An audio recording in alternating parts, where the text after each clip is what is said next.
Hello दोस्तों, I hope आप सब अच्छे होंगे, अपनी तैयारी अच्छे से कर रहे होंगे। साथियों, आर के लिए आज से हम लोग पीसीएस मंत्रा द्वारा पब्लिश किए गए टेस्ट सीरीज को सॉल्व करेंगे। और यह लेटेस्ट अपडेटेड टेस्ट है, जिसके अंतर्गत हम लोग पेपर फर्स्ट और पेपर सेकंड दोनों को अलग अलग डिस्कस किया जाएगा। जैसे जीएस पेपर जो फर्स्ट है तो टेस्ट सीरीज आपके कंबाइंड एक ही में है, लेकिन उसको अलग अलग डिस्कस किया जाएगा। ठीक है, जैसे आपका जो जीएस वाला सेक्शन है उसके लिए वो जो है अलग वीडियो में, और जो हिंदी वाला सेक्शन है उसको अलग वीडियो में डिस्कस किया जाएगा। ठीक है, और बाकी जैसे क्वेश्चन पूछे जाते हैं, जैसे एग्जाम में क्वेश्चन पूछे जा रहे हैं, बिल्कुल लेटेस्ट पैटर्न पे जो है टेस्ट सीरीज है। तो यह जो है आप लोगों के लिए इंपॉर्टेंट होने वाला है। यदि आप लोग चैनल पर नए हैं तो सब्सक्राइब कर ले और बेल आइकन को प्रेस कर ले, जिससे वीडियो के महत्वपूर्ण नोटिफिकेशन आप लोगों को मिलते रहें। और वीडियो अगर अच्छा लगे तो लाइक जरूर कर दिया करें, अपने दोस्तों साथियों के साथ वीडियो जरूर शेयर कर दें। और किसी भी क्वेश्चन को लेकर के कोई डाउट हो, कन्फ्यूजन हो, कमेंट बॉक्स में कमेंट करके पूछ सकते हैं। तो चलिए इसी के साथ वीडियो की शुरुआत करते हैं। और क्वेश्चन सॉल्व करने के बाद अपना फीडबैक कमेंट बॉक्स में जरूर दे दिया करें। आज से आर के लिए हम लोग प्रैक्टिस सेट शुरू करेंगे, और इसके अंतर्गत पीसीएस मंत्रा, दृष्टि हो गया, धेआईएस हो गया, या फिर से अन्य जो जीएस वर्ल्ड या फिर स्टडी फॉर सिविल सर्विसेज हैं उनके द्वारा पब्लिश किए गए टेस्ट सीरीज को सॉल्व करेंगे। तो आप लोग मेरे साथ बने रहें, और इसका पीडीएफ भी आप लोगों को टेलीग्राम चैनल पे प्रोवाइड करा दिया जाएगा। वहाँ से पीडीएफ डाउनलोड करके आप और प्रैक्टिस कर सकते हैं। तो चलिए इसी के साथ वीडियो की शुरुआत करते हैं।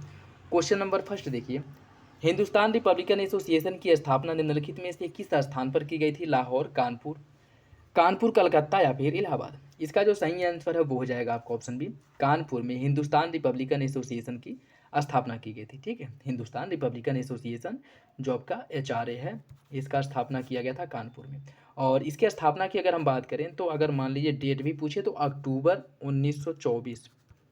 1924 में इसकी स्थापना की गई थी। और इसमें मुख्य रूप से रामप्रसाद बिस्मिल, योगेश चंद्र चटर्जी, सचिन नाथ सान्याल, इनके द्वारा मिल करके ये जो पुराने क्रांतिकारी थे, और इनके साथ साथ भगत सिंह, और फिर से ये क्या कहते हैं आपके जो सुखदेव हो गए वगैरह, इन लोग जो नए युवा जो क्रांतिकारी थे, इन लोगों ने भी इसमें पार्टिसिपेट किया था। ठीक है, और इसकी स्थापना की गई थी। और इसका जो मुख्य उद्देश्य था वो था सशस्त्र क्रांति के माध्यम से जो औपनिवेशिक सत्ता है उसको बाहर करना। ठीक है, तो सही आंसर हो जाएगा इसका ऑप्शन बी, कानपुर में इसका स्थापना किया गया था अक्टूबर 1924 में। काकोरी ट्रेन कार्यवाही में निम्नलिखित में से किस एक को फांसी की सजा नहीं सुनाई गई थी? रामप्रसाद बिस्मिल, अशफाक उल्ला खां, बटुकेश्वर दत्त या फिर रोशन सिंह? कौन सा विकल्प इसका सही होगा? देखिए, इसकी अगर हम बात करें, इसका सही आंसर हो जाएगा option C, Batukeshwar Dutt. Option C इसका सही है, बटुकेश्वर दत्त। हिंदुस्तान रिपब्लिकन एसोसिएशन के जो क्रांतिकारी थे, इनके द्वारा 9 अगस्त 1925 को 9 अगस्त 1925 को काकोरी ट्रेन कार्यवाही को अंजाम दिया गया था। और यह जो मुख्य रूप से लखनऊ से सहारनपुर जा रही एक मतलब मालगाड़ी थी, जो 8 डिब्बे की डाउन ट्रेन, इसको रोकने के लिए इस पे बम फेंका गया और इसको लूट लिया गया था। और इसमें अगर हम बात करें तो मुख्य रूप से इसमें रामप्रसाद बिस्मिल, अशफाक उल्ला खां द्वारा यह योजना बनाई गई थी। और इसमें राजेंद्र लाहिड़ी, चंद्रशेखर आज़ाद, सचिन नाथ सान्याल, केशव चक्रवर्ती, मनमथ नाथ गुप्ता हो गए, मुरारी लाल गुप्ता, मुकुंद लाल गुप्ता, बनवारी लाल शामिल थे। ठीक है, तो इसके अंतर्गत रामप्रसाद बिस्मिल, अशफाक उल्ला खां, राजेंद्र लाहिड़ी और रोशन सिंह को फांसी की सजा दी गई थी, जबकि जो बटुकेश्वर दत्त हैं इनको इसमें फांसी की सजा नहीं मिली थी। ठीक है, तो ऑप्शन सी इसका सही हो जाएगा। भगत सिंह और बटुकेश्वर दत्त ने निम्नलिखित में से किस दिन केंद्रीय विधानसभा में बम फेंका था? 8 अप्रैल 1929, 8 जून 1929, 18 अप्रैल 1929 या फिर 18 मई 1929? इसका जो सही आंसर है वो हो जाएगा आपका ऑप्शन ए, 8 अप्रैल 1929 को बटुकेश्वर दत्त और भगत सिंह द्वारा केंद्रीय असेंबली में बम फेंका गया था। ठीक है, जिसका मुख्य उद्देश्य इनका क्या था कि किसी को घायल करना या किसी को आहत करना नहीं, बल्कि अपनी आवाज़ अंग्रेजों तक पहुंचाना। ठीक है, इस उद्देश्य से इनके द्वारा बम फेंका गया था। ऑप्शन ए इसका सही हो जाएगा। अप्रैल 1930 में निम्नलिखित में से किसने चटगांव शस्त्रागार पर कब्जा कर लिया था? हिंदुस्तान रिपब्लिकन एसोसिएशन ने, हिंदुस्तान सोशलिस्ट रिपब्लिकन एसोसिएशन ने, इंडियन रिपब्लिकन आर्मी या फिर यूनाइटेड बंगाल रिपब्लिकन आर्मी? कौन सा विकल्प इसका सही है?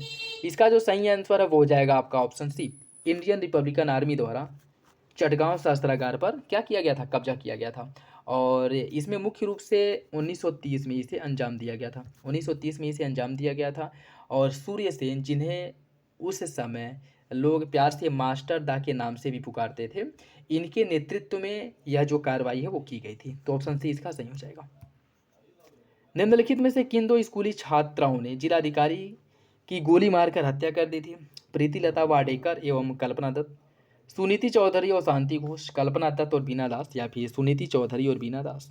इसका जो सही आंसर है वो हो जाएगा आपका ऑप्शन बी, सुनीति चौधरी और शांति घोष द्वारा, यह स्कूली छात्र जिनके द्वारा जिलाधिकारी को गोली मार करके हत्या कर दी गई थी। ठीक है, और इसकी अगर हम बात करें तो यह 1931 में जो कोमिल्ला की दो स्कूल छात्र थी, कोमिल्ला की दो स्कूली छात्राएं थी, सुनीति चौधरी और शांति घोष, इनके द्वारा जिलाधिकारी को गोली मार दी गई थी। ठीक है, और 1900 बात करें अगर 1931 की, 1931 की एक बात है। ठीक है, 1931 में इनके द्वारा गोली मारा गया था।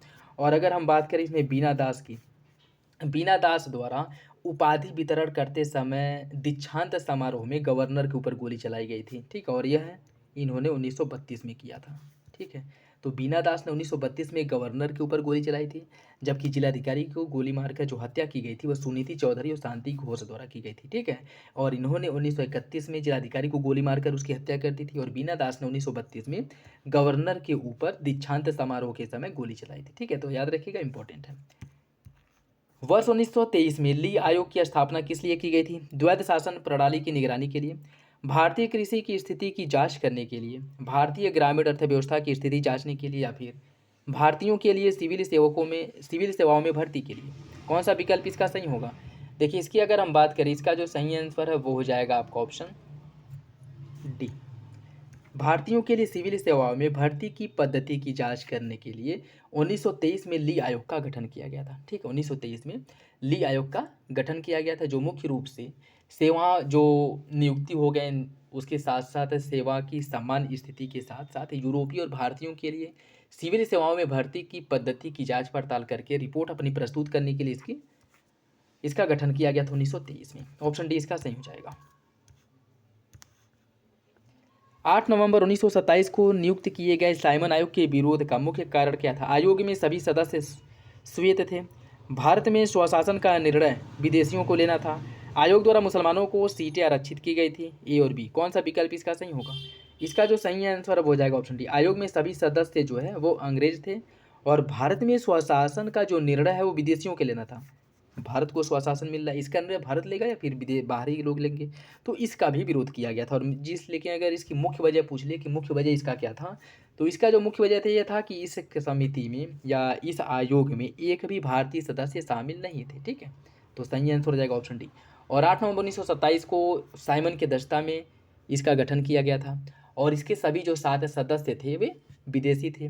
3 फरवरी 1928 को साइमन कमीशन मुंबई पहुंचा था। अगर ये पूछ ले कि साइमन कमीशन मुंबई कब पहुंचा था, तो याद रखिएगा 3 फरवरी 1928 को साइमन कमीशन मुंबई पहुंचा था। ठीक है, और भारत में साइमन कमीशन के विरुद्ध जो है त्वरित और तीव्र दोष जो है वो देखने को मिला था, जिसका मुख्य वजह यह था कि इसके सभी सदस्य अश्वेत थे, और उसके साथ साथ भारत में जो स्वशासन का लक्ष्य रखा गया था, भारत में जो स्वशासन का टारगेट या कह सकते हैं कि जो प्राप्ति थी, इसका जो निर्णय करना था वो विदेशियों के ऊपर छोड़ दिया गया था। तो दोनों विकल्प इसका सही हो जाएगा। नेहरू रिपोर्ट के संबंध में कौन सा विकल्प सही है? इसमें भारत के लिए पूर्ण स्वराज की मांग की गई थी, इसमें भाषाई आधार पर प्रांतों के गठन की अनुशंसा की गई, इसमें भारत में पूर्ण धर्मनिरपेक्ष राज्य की स्थापना की अनुशंसा की गई थी। कौन सा विकल्प इसका सही होगा? इसका जो सही आंसर है वो हो जाएगा ऑप्शन सी, दूसरा और तीसरा सही है। ठीक है, दूसरा और तीसरा सही हो जाएगा। देखिए, नेहरू रिपोर्ट की अगर हम बात करें, नेहरू की अध्यक्षता में एक समिति का गठन किया गया था, जिसमें 2 अन्य जो सदस्य थे, अली इमाम, Subhash Chandra Bose, MS any Mangal Singh, Shoaib Qureshi, GI प्रधान और तेज बहादुर सप्रू इसमें शामिल थे। नेहरू रिपोर्ट जो अगर हम बात करें तो इसे मुख्य रूप से भारत को पूर्ण स्वराज नहीं बल्कि पूर्ण औपनिवेशिक स्वराज के दर्जे की अनुशंसा की गई थी। ठीक है, तो पहला जो है वो आपका गलत हो जाएगा। पहले में क्या कहा कि पूर्ण स्वराज की मांग की गई थी, जो कि गलत है। जो नेहरू रिपोर्ट प्रस्तुत किया गया था 1928 में, 1928 में इसमें पूर्ण स्वराज का दर्जा देने की बात नहीं की, बल्कि डोमिनियन स्टेट का दर्जा देने की बात की गई थी। और यही वजह है कि जवाहरलाल नेहरू और सुभाष चंद्र बोस जो कांग्रेस पार्टी है इससे काफ़ी खफा हो गए थे, और इन्होंने कांग्रेस के भीतर ही एक संस्था बना करके, एक पार्टी बना करके कांग्रेस का विरोध किया कि कांग्रेस पार्टी जो है अंग्रेजों से पूर्ण स्वराज का लक्ष्य प्राप्त करे, या कह सकते हैं कि पूर्ण स्वराज प्राप्ति की मांग करे। ठीक है, तो याद रखिएगा, इंपॉर्टेंट है। ऑप्शन सी हो जाएगा इसका। निम्नलिखित घटनाओं को सही कालक्रम में व्यवस्थित कीजिए। दिल्ली घोषणा पत्र, कांग्रेस का लाहौर अधिवेशन, दांडी मार्च और पूना समझौता। इन सभी को कूट के हिसाब से आपको सही मतलब सुमेलित करना है। दिल्ली घोषणा पत्र की अगर हम बात करें, दिल्ली घोषणा पत्र हुआ था 2 नवंबर 1929 को दिल्ली घोषणा पत्र आया था। ठीक है। कांग्रेस का जो लाहौर अधिवेशन हुआ था वह दिसंबर 1929 में हुआ था, 1929 में। दांडी मार्च जो है यह 12 मार्च 1930 से शुरू किया गया था, दांडी मार्च। ठीक है। और पूना समझौता जो हुआ था 24 सितंबर 1932 को पूना समझौता हुआ था। ठीक है। तो दिल्ली घोषणा पत्र 2 नवंबर 1929, कांग्रेस का लाहौर अधिवेशन दिसंबर 1929, दांडी मार्च 12 मार्च 1930 और जो आपका पूना समझौता है 24 सितंबर 1932। इसका जो सही आंसर 1 2 3 4 ऑप्शन ए हो जाएगा। Option A. 31 दिसंबर 1929 की मध्य रात्रि को जवाहरलाल नेहरू ने किस नदी के किनारे तिरंगा झंडा फहराया था? झेलम, सतलज, गंगा या फिर रावी? इसका जो सही आंसर वो हो जाएगा ऑप्शन डी, रावी नदी के तट पर इनके द्वारा तिरंगा झंडा जो है वो फहराया गया था। ठीक है। तिरंगा फहराया गया था। तो सही आंसर हो जाएगा ऑप्शन डी। गांधी जी की 11 सूत्री मांगों में निम्नलिखित में से कौन सी एक मांग शामिल नहीं थी? सिविल सेवा एवं सेना के व्यय में 50% की कमी, सभी राजनीतिक बंदियों को रिहा किया जाए, नमक कर को समाप्त किया जाए, सशस्त्र कानून को रद्द किया जाए। कौन सा विकल्प इसका सही होगा? देखिए, इसकी अगर हम बात करें, इसका जो सही आंसर है वो हो जाएगा आपका ऑप्शन डी, सशस्त्र कानून को रद्द किया जाए। इसकी मांग नहीं की गई थी। ठीक है। सशस्त्र कानून को रद्द करने की जगह पे सशस्त्र कानून में परिवर्तन करने की मांग की गई थी। ठीक है। जिसमें ये कहा गया था कि भारतीयों की अपनी आत्मरक्षा के लिए जो हथियार रखने के लिए लाइसेंस पद्धति है, इसमें इसकी मांग को शामिल किया गया जाए। उसके साथ साथ जो है जो उन्हें मतलब जैसे उस समय अंग्रेज़ों को अगर भारत में लाइसेंस लेना है हथियार के लिए तो वो बहुत ईजी होता था। ठीक है। बहुत ईजी होता था, या फिर से उन्हें लाइसेंस लेने की ज़रूरत ही नहीं पड़ती थी। और वहीं अगर भारतीयों को हथियार लेना है तो उसके लिए उन्हें लाइसेंस लेना पड़ता था, और उसके साथ साथ लाइसेंस लेने के साथ साथ वो जो प्रक्रिया है वो बहुत जटिल बना दी गई थी। तो यही जो भेदभाव है इसको समाप्त करने की बात की गई थी। सशस्त्र कानून इसे जो लाइसेंसिंग पद्धति है इसको समाप्त करने की बात नहीं की गई थी, बल्कि इसमें परिवर्तन करने की मांग की गई थी। ठीक है। बाकी सिविल सेवा में जो व्यय किया जा रहा था इसको 50% में कटौती की जाए, जो राजनीतिक बंदी हैं उनको रिहा कर दिया जाए, नमक कर को समाप्त कर दिया जाए। ठीक है। तो ये सभी मांगे इनकी 11 सूत्री मांगों में शामिल थी। महात्मा गांधी द्वारा दांडी मार्च किस दिन शुरू किया गया था? 2 मार्च, 12 मार्च, 6 अप्रैल या फिर 12 अप्रैल? अभी ऊपर हम लोग इस क्वेश्चंस को डिस्कस किए हैं, तो आई होप इसका सही आंसर हो जाएगा ऑप्शन बी, 12 मार्च 1930 को इनके द्वारा शुरू किया गया था। ठीक है। 12 मार्च 1930 को। निम्नलिखित कथनों पर विचार कीजिए। तमिलनाडु में श्री राजगोपालाचारी ने तिरुचिरापल्ली से वेदारण्यम तक नमक यात्रा की थी। मालाबार में के कलप्पन ने कालीकट से पोयन्नूर तक नमक यात्रा की थी। कौन सा विकल्प इसका सही होगा? इसका जो सही आंसर है वो हो जाएगा ऑप्शन सी, दोनों विकल्प सही हैं। दोनों विकल्प सही हैं। दांडी मार्च के समय गांधी जी का साथ देने के लिए जो राजनेता जहाँ पे थे वहीं पे जो है इसका विरोध किए थे। जैसे अगर राजगोपालाचारी की बात करें तो इन्होंने तमिलनाडु में तिरुचिरापल्ली से वेदारण्यम तक नमक यात्रा की थी, और के कलप्पन जो है इन्होंने मालाबार में कालीकट से पोयन्नूर तक नमक यात्रा की थी। ठीक है। तो दोनों विकल्प इसका सही हो जाएगा। गोलमेज सम्मेलन की प्रारंभिक तिथि के संबंध में कौन सा विकल्प सही नहीं है? प्रथम गोलमेज 12 नवंबर 1930 को हुआ था। द्वितीय गोलमेज सम्मेलन 7 सितंबर 1931 से शुरू हुआ था। तृतीय गोलमेज सम्मेलन 24 सितंबर 1932 से शुरू हुआ था, या फिर ए और बी? कौन सा विकल्प इसमें से सही नहीं है? इसका सही आंसर हो जाएगा ऑप्शन सी, तृतीय गोलमेज सम्मेलन की अगर हम बात करें तो यह 17 नवंबर 1932 से शुरू हुआ था। ठीक है। ऑप्शन सी इसका गलत हो जाएगा, बाकी विकल्प सही है। प्रथम गोलमेज सम्मेलन का कांग्रेस ने विरोध किया जबकि मुस्लिम लीग ने इसमें भाग लिया था। द्वितीय गोलमेज सम्मेलन में गांधी जी, महादेव देसाई, मदन मोहन मालवीय और जवाहरलाल नेहरू ने भाग लिया था। तृतीय गोलमेज सम्मेलन की अनुशंसाओं के आलोक में ही भारत सरकार अधिनियम 1935 को लागू किया गया। कौन सा विकल्प इसका गलत है? कूट के हिसाब से आपको सही आंसर का चयन करना है। देखिए, इसकी अगर हम बात करें, इसका हो जाएगा ऑप्शन बी, द्वितीय गोलमेज सम्मेलन में महात्मा गांधी, महादेव देसाई, मदन मोहन मालवीय और जवाहरलाल नेहरू ने भाग लिया था। यह आपका गलत हो जाएगा। ठीक है। यह जो है गलत हो जाएगा। अगर गोलमेज सम्मेलन, तीनों जो गोलमेज सम्मेलन हुए थे इन तीनों की अगर हम बात करें तो पहला गोलमेज सम्मेलन जो है यह 12 नवंबर से लेकर के 12 नवंबर 1930 से लेकर के 19 जनवरी 1931 तक चला था। ठीक है। 1931 तक चला था, और इसमें इसमें जो है कांग्रेस का व्यापारिक संगठनों ने विरोध किया, मुस्लिम लीग, हिंदू महासभा, उदारवादी नेता और दलित वर्ग के साथ साथ जो भारतीय रजवाड़े थे इन्होंने इसमें पार्टिसिपेट किया था। ठीक है, तो किसने किसने इसमें पार्टिसिपेट किया था, ये क्वेश्चन बन सकता है। मुस्लिम लीग, हिंदू महासभा, उदारवादी जो नेता थे और दलित वर्ग और उसके साथ साथ जो रजवाड़े थे इन्होंने इसमें पार्टिसिपेट किया था प्रथम गोलमेज सम्मेलन में। ठीक, द्वितीय गोलमेज सम्मेलन की अगर हम बात करें, यह जो है 7 सितंबर 1931 से लेकर के 1 दिसंबर 1931 तक चला था। ठीक, और 1 दिसंबर 1931 तक यह हुआ था।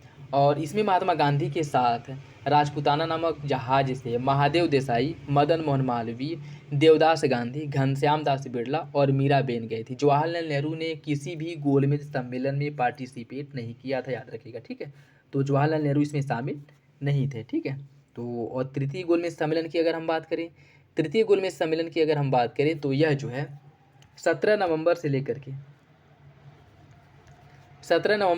के 24 दिसंबर तक तृतीय गोलमेज सम्मेलन का आयोजन किया गया था। और इसमें महात्मा गांधी ने भाग नहीं लिया था। इनके साथ साथ इस सम्मेलन की अनुशंसा के आधार पर ही 1935 में एक विधेयक मसौदा तैयार किया गया था जिसे भारत शासन 1935 के नाम से जाना जाता है। ठीक है, तो सही आंसर हो जाएगा आपका ऑप्शन बी। दूसरा गलत है, बाकी दोनों विकल्प सही हो जाएंगे। नेक्स्ट देखिए, भारत सरकार अधिनियम 1935 के संदर्भ में हमें एक ऐसा कार दी गई है जिसमें अनेक ब्रेक हैं किंतु इंजन का अभाव है या फिर इंजन नहीं है। यह कथन किसका है, महात्मा गांधी, जवाहरलाल नेहरू, मदन मोहन मालवीय या फिर तेज बहादुर सप्रू।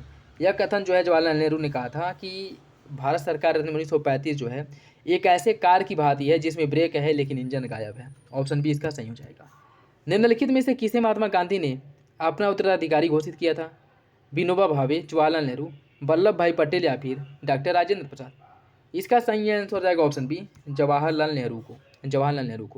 1941 में महात्मा गांधी ने जवाहरलाल नेहरू को अपना उत्तराधिकारी घोषित किया था। ठीक है, तो याद रखिएगा 1941 में इन्होंने अपना उत्तराधिकारी घोषित किया था। और महात्मा गांधी ने द गुड बोटमैन में लिखा है, राजमोहन गांधी जो महात्मा गांधी से रिलेटेड थे, इन्होंने अपनी पुस्तक द गुड बोटमैन में लिखा है कि गांधी जी ने अपने विकल्प के तौर पर जवाहरलाल नेहरू को स्वीकार किया क्योंकि नेहरू जो है वो बेहद विश्वसनीय रूप से भारत के बहुलवादी और समावेशी स्वरूप को क्या करते थे, प्रतिबिंबित करते थे। ठीक है, सरदार पटेल, राजगोपालाचारी, चंद्रशेखर आज़ाद, जेबी कृपलानी, राजेंद्र प्रसाद या कुछ हद तक अगर हम बात करें इनके प्रति महात्मा गांधी का झुकाव था। लेकिन जहाँ तक अगर हम बात करें उत्तराधिकारी के रूप में, तो उत्तराधिकारी के रूप में इन्होंने जवाहरलाल नेहरू का चुनाव किया था 1941 में। ऑप्शन बी इसका सही हो जाएगा।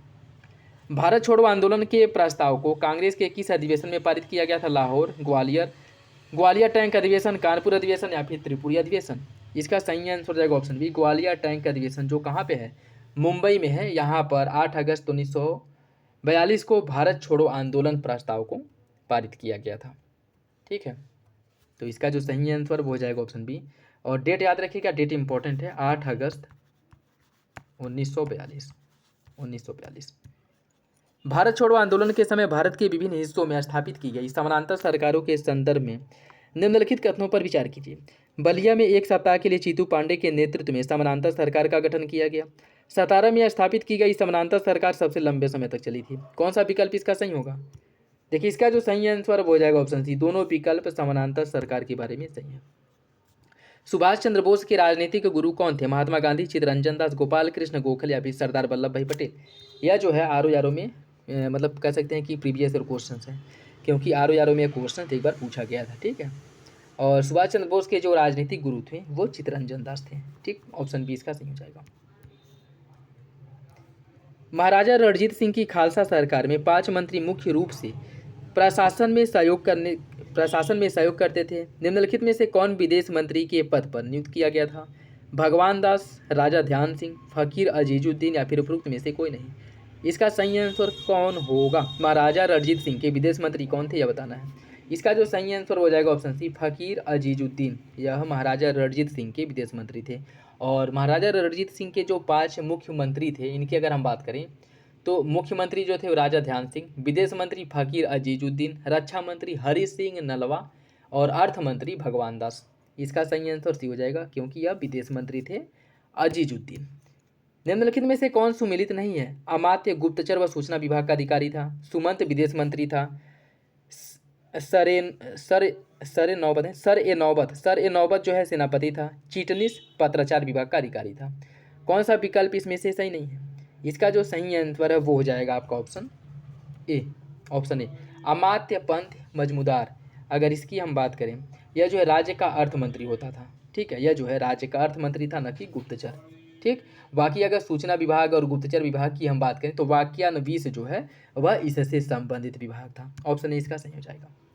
हैदर अली ने डिडिगुल का फौजदार नियुक्त होने के बाद अपनी निरक्षरता दूर करने के लिए किसे अपना सलाहकार नियुक्त किया था? नंजराज, देवराज, खांडे राव या फिर चार्ल्स मैसन? इसका जो सही आंसर हो जाएगा ऑप्शन सी खांडे राव। खांडे राव को इन्होंने अपना सलाहकार नियुक्त किया था। ऑप्शन सी इसका सही हो जाएगा। ठीक है, मैसूर का प्रधानमंत्री जो नंदराज था, इसने हैदर अली को डिडिगुल के किले का फौजदार बनाया था और उसने अपने निरक्षरता की कमी को दूर करने के लिए खांडे राव नामक, जो कि उस समय वहाँ के एक ब्राह्मण थे, इनको अपना सलाहकार बनाया था। ठीक है, और हैदर अली के द्वारा ही 1755 ईस्वी में डिडिगुल में एक आधुनिक शस्त्रागार की स्थापना कराई गई थी। ठीक है, तो ये भी याद रखिएगा, इंपॉर्टेंट है। पंचसाला बंदोबस्त कब शुरू किया गया था? 1757, 1764, 1786 या फिर 1772? इसका सही आंसर हो जाएगा ऑप्शन डी। पंचसाला बंदोबस्त की शुरुआत की गई थी 1772 में। ठीक है, 1772 में जी। ये और इसके अंतर्गत होता क्या था? इसके अंतर्गत जो है उच्चतम बोली लगाने वाले को लगान वसूली का अधिकार दिया जाता था। ठीक है, और 1777 में पंचसाला बंदोबस्त को खत्म करके सालाना बंदोबस्त शुरू किया गया था। पंचसाला मतलब 5 साल का यह बंदोबस्त था। ठीक है, 1770 में इसको समाप्त करके जो है कि सालाना मतलब 1 साल के लिए बंदोबस्त किया गया था। ठीक है, बाकी जो 5 साल या 5 साल के लिए जो बंदोबस्त किया गया था यह 1772 में किया गया था। ठीक है, तो याद रखिएगा, इंपॉर्टेंट है। प्रथम आंग्ल सिख युद्ध जो 1845 से 1846 के बीच में हुआ था और मार्च 1846 में लाहौर की संधि के द्वारा यह समाप्त हुआ।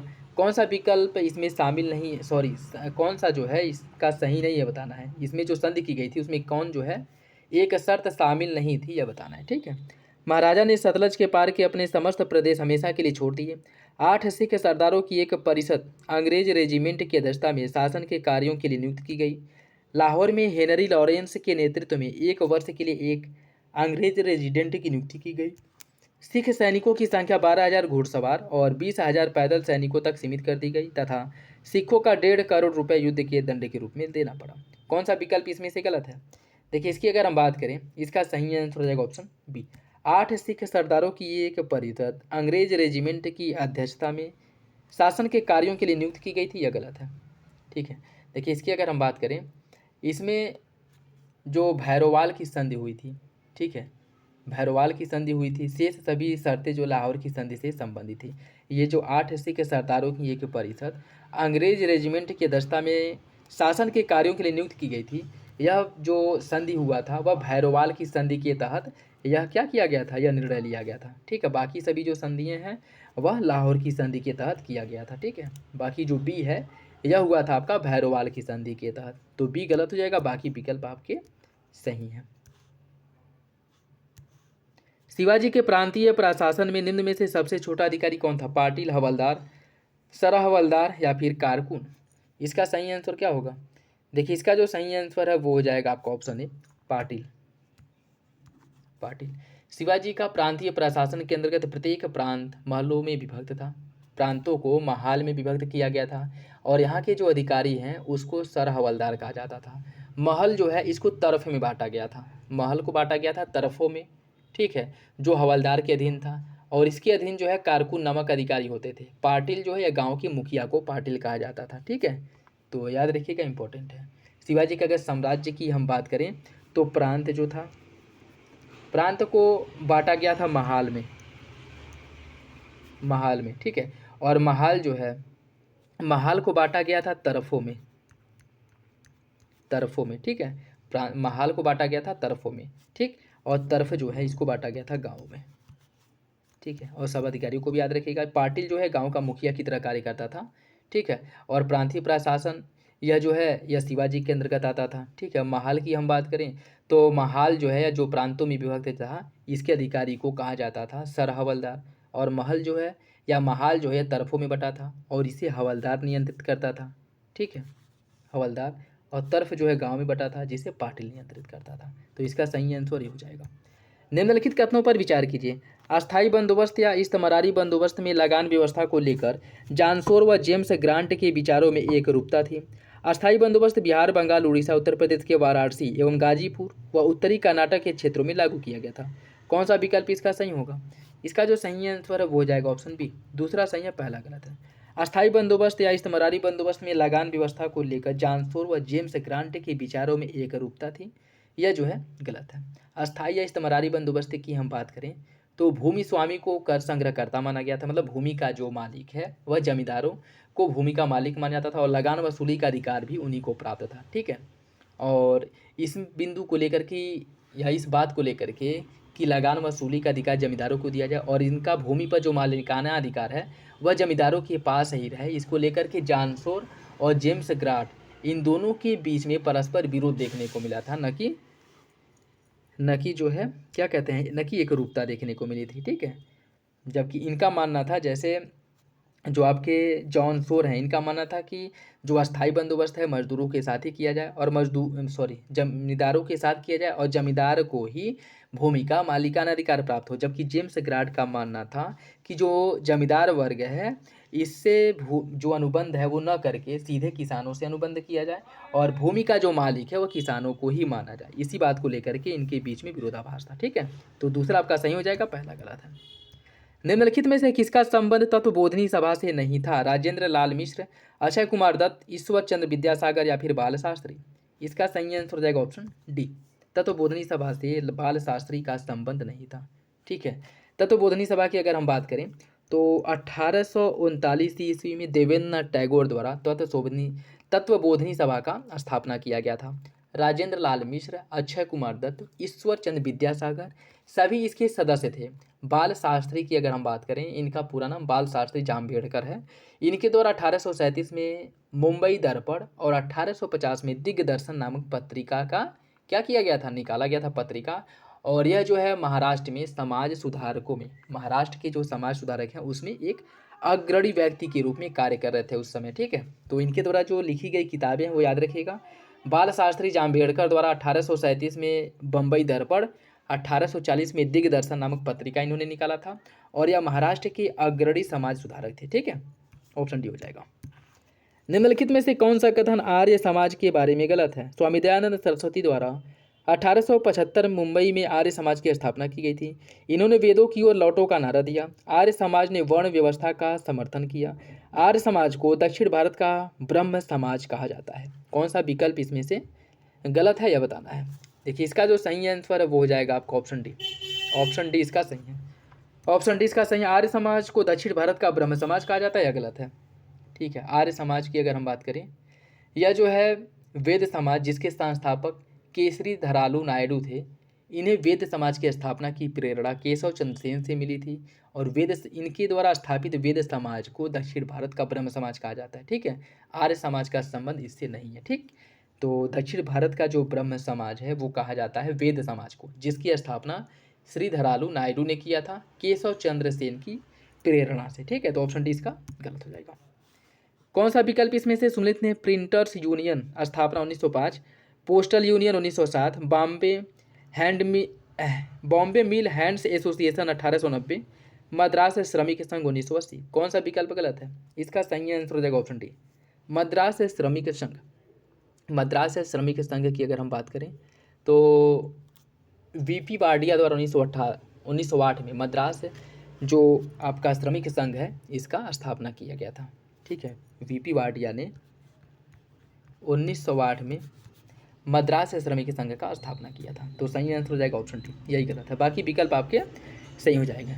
नेक्स्ट देखिए, इसमें कुछ समिति है और उसकी स्थापना जब किया गया था उससे आपको सम्मिलित करना है। ठीक है, मैकलागन समिति। मैकलागन समिति का गठन कब किया गया था? मैकलागन समिति का जो गठन है यह 1915 में हुआ था। ठीक है, 1915 में मैकलागन समिति का गठन किया गया था। दत्ता समिति का जो गठन है ये भी किया गया था 1915 में। निकोलसन समिति का गठन 1892 में हुआ था। लिनलिथगो आयोग का जो गठन है यह किया गया था 1928 में। ठीक है, 1928 में। तो इसका जो सही आंसर है वो हो जाएगा आपका ऑप्शन 1 2 3 4। एक सेकेंड, 1 2 3 4, इसका जो सही आंसर ऑप्शन ए हो जाएगा। ठीक है, 1 2 3 4। ठीक। मैकलागन समिति का गठन 1915 में, दत्ता समिति का गठन 1915 में, निकोलसन समिति का गठन 1892 और लिनलिथगो समिति का गठन 1928। ठीक है, ऑप्शन ए हो जाएगा 1 2 3 4। निम्नलिखित में से किस अधिनियम के अंतर्गत भारतीय विधान परिषद को बजट पर बहस करने की शक्ति दी गई थी? पिट्स इंडिया एक्ट 1784, भारतीय परिषद अधिनियम 1861, भारतीय परिषद 1892 या फिर भारतीय परिषद अधिनियम 1909? कौन सा विकल्प इसका सही होगा? देखिए, इसका जो सही आंसर है वो हो जाएगा आपका ऑप्शन बी, भारतीय परिषद अधिनियम 1861 के द्वारा जो भारतीय हैं इनको विधान परिषद में बजट पर बहस करने का अधिकार दिया गया था। ऑप्शन बी इसका सही हो जाएगा। मेरठ षड्यंत्र केस में निम्न में से किसका संबंध वकील के रूप में इस केस से नहीं था? जवाहरलाल नेहरू, कैलाशनाथ काटजू, डॉक्टर FH अंसारी या फिर अब्दुल कादिर? इसका सही आंसर क्या होगा? इसका सही आंसर हो जाएगा option D, doctor Abdul Qadir. Meerut षड्यंत्र केस की अगर हम बात करें तो 20 मार्च 1929 को सरकार ने देश भर से 31 जो कम्युनिस्ट लोग थे इनको गिरफ्तार किया और उन्हें मेरठ षड्यंत्र केस के नाम से जो है उनके ऊपर मुकदमा चलाया गया। यह जो केस है लगभग 3-4 साल तक चला था और इस मुकदमे के दौरान जो है कम्युनिस्टों ने घोषणा किया था कि वे क्रांतिकारी हैं और ब्रिटिश साम्राज्यवाद को भारत से समाप्त करना चाहते हैं। और इनके पक्ष में जो सुनवाई की गई थी उसमें मुख्य रूप से जो लोग शामिल थे जवाहरलाल नेहरू, कैलाशनाथ काटजू, डॉक्टर FH अंसारी, यह मुख्य रूप से इनके जो प्रतिवादी के रूप में शामिल हुए थे। अब्दुल कादिर इसमें शामिल नहीं थे। ठीक है, अब्दुल कादिर की अगर हम बात करें, इनका जो मुख्य संबंध था वो पेशावर षड्यंत्र केस से था जो 1922-23 ईस्वी में चला था। ठीक है, पेशावर षड्यंत्र केस। तो याद रखिएगा, अब्दुल कादिर का संबंध है पेशावर षड्यंत्र केस से, बाकी मेरठ षड्यंत्र केस से जवाहरलाल नेहरू, कैलाशनाथ काटजू और डॉक्टर FH अंसारी थे। ठीक है, ऑप्शन डी हो जाएगा। गांधी जी ने सविनय अवज्ञा आंदोलन शुरू करने का निश्चय कब लिया था? 31 जनवरी 1930, 12 फरवरी 1931, 14 फरवरी 1930 या फिर 11 मार्च 1931? इसका सही आंसर हो जाएगा ऑप्शन सी, 14 फरवरी 1930 को इनके द्वारा गांधी जी द्वारा सविनय अवज्ञा आंदोलन शुरू करने का निर्णय लिया गया था। ठीक है, और इन्होंने ऐसा क्यों किया?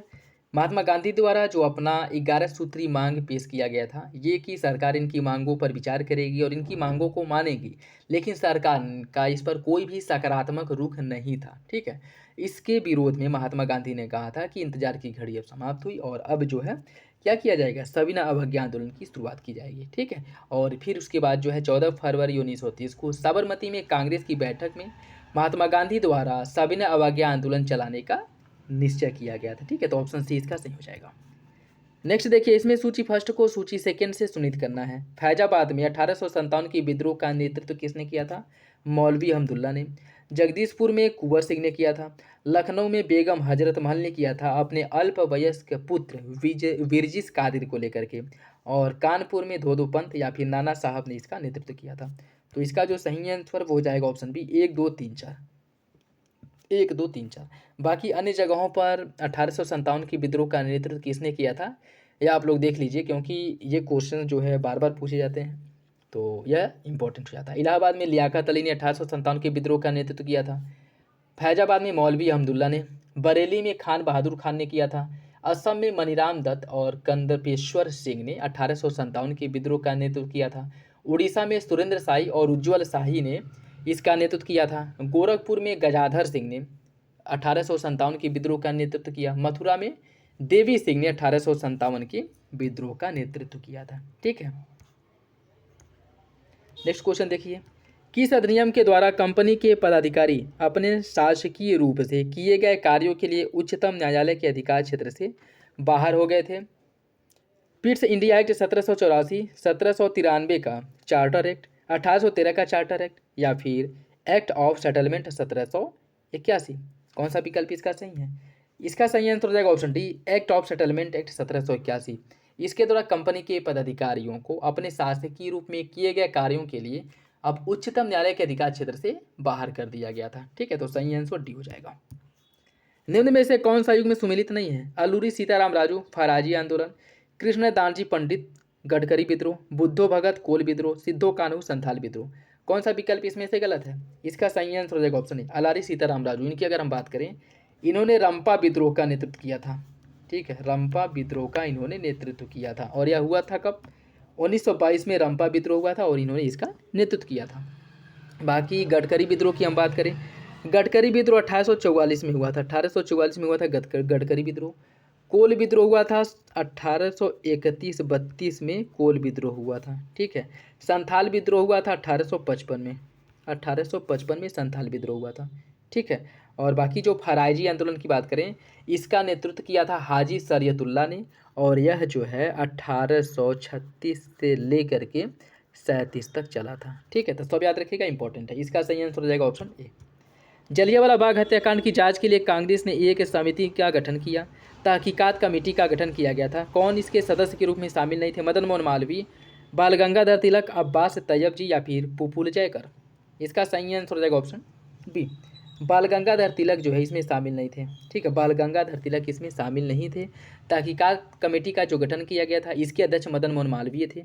इसके सदस्यों में महात्मा गांधी थे, मोतीलाल नेहरू थे, अब्बास जी तैयब जी थे, चितरंजन दास, पुपुल जयकर, यह जो है इसके सदस्य के रूप में शामिल थे। अध्यक्ष कौन बनाया गया था? अध्यक्ष बनाया गया था मदन मोहन मालवीय को। ठीक है, बाकी बाल गंगाधर तिलक इसमें शामिल नहीं थे। ठीक है, सही आंसर हो जाएगा बी। भारत शासन अधिनियम 1919 के संबंध में कौन सा विकल्प सही है? 1919 के अधिनियम द्वारा प्रांतों में द्वैध शासन समाप्त करके केंद्र में लागू किया गया।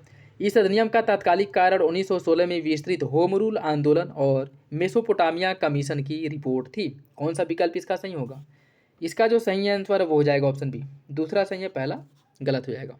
1919 का भारत शासन अधिनियम नहीं बल्कि भारत शासन 1935 द्वारा प्रांतों में द्वैध शासन को समाप्त करके केंद्र में द्वैध शासन को लागू किया गया था। ठीक है, और इसमें क्या कह रहा है कि 1919 के अधिनियम द्वारा प्रांतों में द्वैध शासन को समाप्त करके केंद्र में द्वैध शासन को लागू किया गया।